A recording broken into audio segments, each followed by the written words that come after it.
This next top 5 list is going to make us wish that the fast food chains would start doing these types of toys again.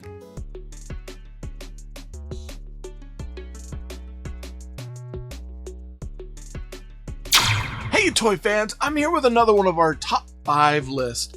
And this week I'm looking, because again we're going to November, Thanksgiving, food, I'm looking at my top 5 favorite sets that I have of Happy Meal or Kids Meal toys in my collection. Okay, so these happen to be my top 5 favorites, and all 5 of these are actually all full sets now, which is kind of strange because they usually don't occur that way.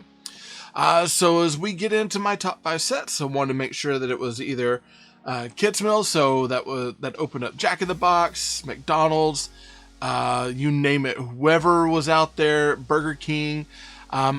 I'd even looked at Whataburger, which I do have one of the Whataburger figures still here, but these were my top 5 that I really, really liked. So let's start with number 5.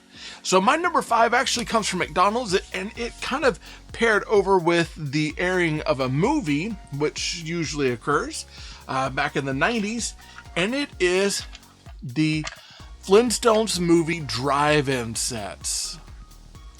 Of course, coming in at number 5 is the McDonald's Flintstones movie Happy Meal toy run. Now, there were 5 total in the entire run of the Flintstones Happy Meal toys, and this was something that was done by McDonald's. I mean, you can tell, considering that you have yourself a Rock-Donald's over 19 dozen sold.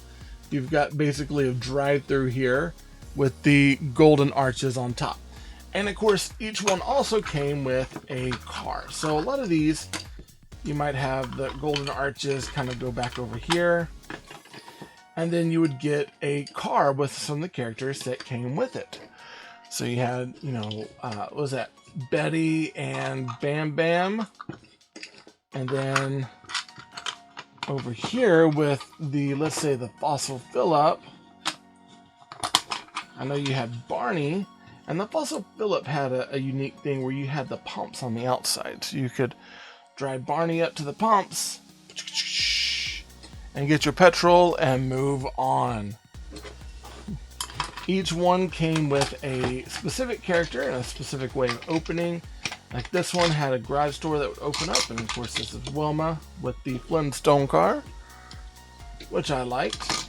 And I like the stickers with them too. They're fun. They're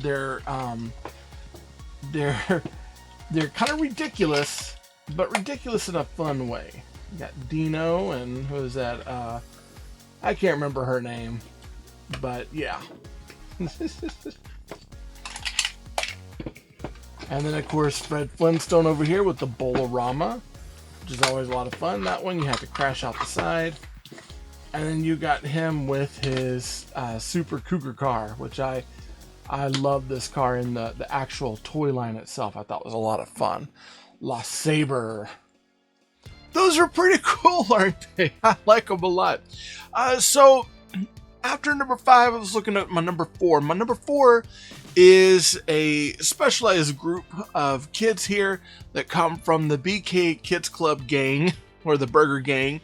And when they first introduced, they ended up putting out 4 actual action figures, and I'd come across one a long time ago and then found a way to get the other 3 more recently, and I really dig having them. My number 4 is the Burger Gang from Burger King. Coming in at my number 4 are the Burger King's Kids Club or Burger Kids Club Meal action figures. Now these were original action figures that came out in 1990 for Burger King, and they had a whole slew, probably about 15 characters overall. These are the 4 that came out in this particular action figure form. Out of them you got Jaws, Kid Vid, IQ, and Boomer, and that was it on the action figure part of this line. You got other ones that had like little action features but had less articulation, whereas these were fully articulated. Let's take a look. So with Jaws, of course, you got the swivel head, you got the swivel arms, and you also had those hinged thighs that allowed him to kick up and down. There was no waist articulation. So this was a 5 PA, points of articulation, and that was it. But the basicness of them makes it stand out really well. And they're about the height of an actual Star Wars action figure, so 3 3/4. So it seems like it could fit with other lines really, really well. Out of these, the only one that doesn't stand very well is Boomer. She's kind of posed in an action like pose there, which makes her hard to stand. But everyone else has got really good articulation, really good posability, and excellent coloring on these. And we just don't get action figures like this in our kids' mills anymore. It's just something that doesn't happen. And original action figures in our kids' mill is even more rare. Those are pretty cool. I like them. And I kind of wish that we would get, simple action figures like that these days. But even like the simple 5 POAs, that Super 7 them are putting out, they're like $20-$30. So, I'd probably be putting too much emphasis into a Happy Meal for a kid that has that many moving parts, even though they could take... Anyways, I digress. I think it could be done, but they just don't want to do it. Alright, so my number 3 in the line, this has been one of those that I have carried with me across the US, and I have loved these figures, and I will never, I don't think, ever get rid of them, just because I think that they're so much fun. My number 3 is the Masters of the Universe McDonald's Kids Meal Toys. Coming in at my number 3, back in 2003, McDonald's put out, along with partnership with Mattel, what we have affectionately known as the 2000X He-Man toy line. Now, with this particular line of action figures from McDonald's, we got 2 lions, 2 basic figures with 5 points articulation and an action feature, another that has 5 points, a different kind of action feature, accessories, and lots of goodies to go around. You ended up with 4 good guys, 1 good lion, 2 bad guys, and 1 bad lion, and each one had something particular about it. Ram Man, of course, had his, squat and punch.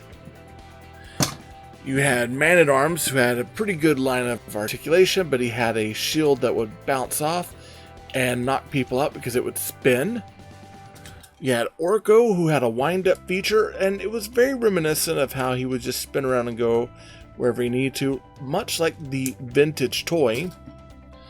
Of course, you had He-Man with full articulation, a place to put his sword on his back.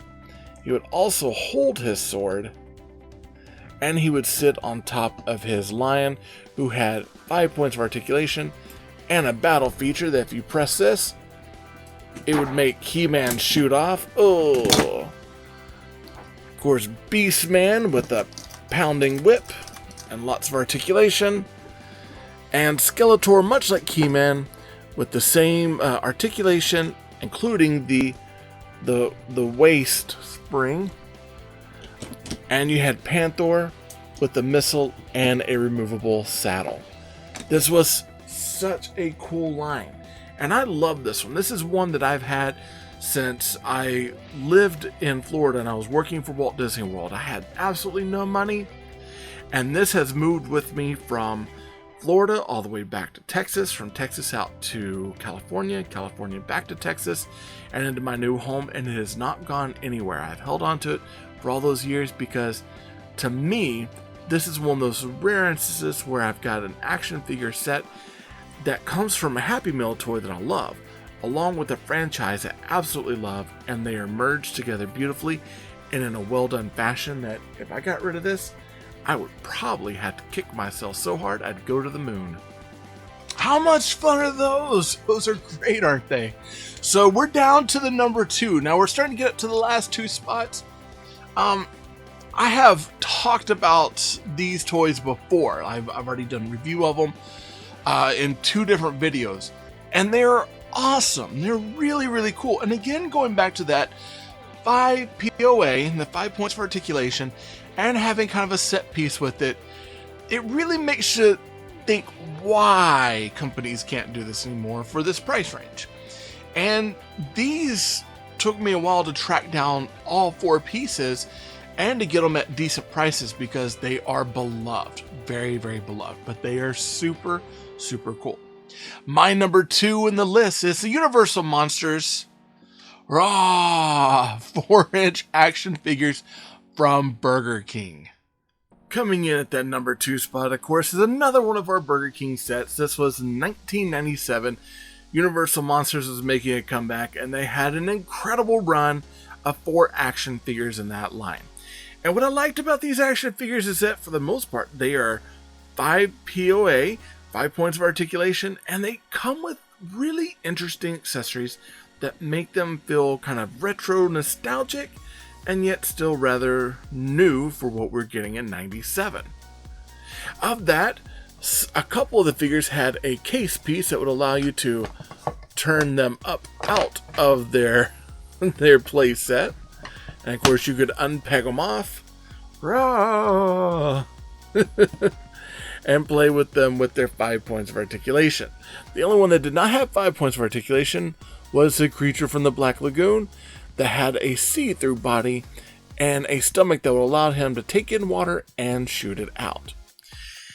Out of these, including, the Frankenstein that has 5 points here, that has a see-through head and see-through arms, that allows his head stuff to light up when his table lights up. Out of these, this one felt a little out of place. I think that a good addition to this would have been the mummy in the sarcophagus, again having him pop out of the casing as such. I don't know why they didn't do it because I'm a big mummy fan, but I am glad with what we got. Now, I've already done reviews of all of these where I've done these in a set and I've done, or maybe I did these in a set, I can't remember, but I've already looked at them all and I absolutely love these figures. However, I've got one that trumps it in my number 1 spot. Those are amazing! I absolutely love them. And the Dracula one, probably the most expensive one of the group. Well worth the money getting it, I will admit. I absolutely love that figure. I think it is awesome. And I think it would pair up really well with the Mego 3 3/4 inch Universal Monsters figures that came out years ago, and along with that playset. And it's one of those I kind of want to look for the playset, just to have a place to put my action figures and maybe get to play with them a little bit. But we're down to the number 1. Real quick, if you like what I'm doing here on the channel, be sure to hit that subscribe button. Subscribe, hit the bell for notifications so you'll be alerted of anything that I put out, and also comment down below. I'd like to hear what your top 5 stuff is. So, you ready for it? My number 1 Happy Meal toy line that came out was back in the 90s from McDonald's. And this is the first BOF that I know of to come out in this way. That is Inspector Gadget. And this thing is huge. It is a gigantic toy. And it is very, very cool. And coming in at number 1 is the McDonald's Inspector Gadget. I absolutely love this thing. I thought it was a really unique idea. And this is actually one of those really big Build-A-Figures that comes from a whole bunch of different pieces comprised together. And it was actually pretty cool because each piece does something unique. Now, I don't have the batteries fixed on all mine, but we can go down and look at some of the pieces. Now, this is not the one I had as a kid, however, I have replaced them since the one as a kid that I had has gone away. Now with this, he had a siren hat, which I always thought was kind of cool because yeah, and you can turn it that way and you'd have the siren there as well. You also had a clip-on watch, and it worked as a belt buckle, but it was really just a watch to snap onto your wrist. Once you took off his faceplate, you had a communicating device that was also a noise maker.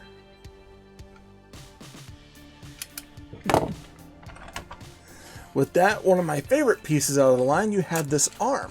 And with this arm, you could reach out and grab things. Push it out and pick it up. So cool. This arm, of course, was a water blaster or fire extinguisher. You could fill it up with water there and use his arm to pump out water.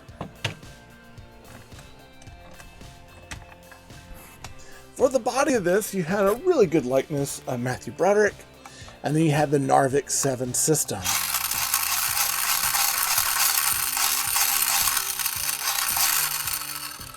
And you can get that to actually spark up inside. This leg was actually a tool set, so if you lift it up here, you could fold that out and you'd have a pair of pliers or a screwdriver. And to top it off, you could extend the leg out as well.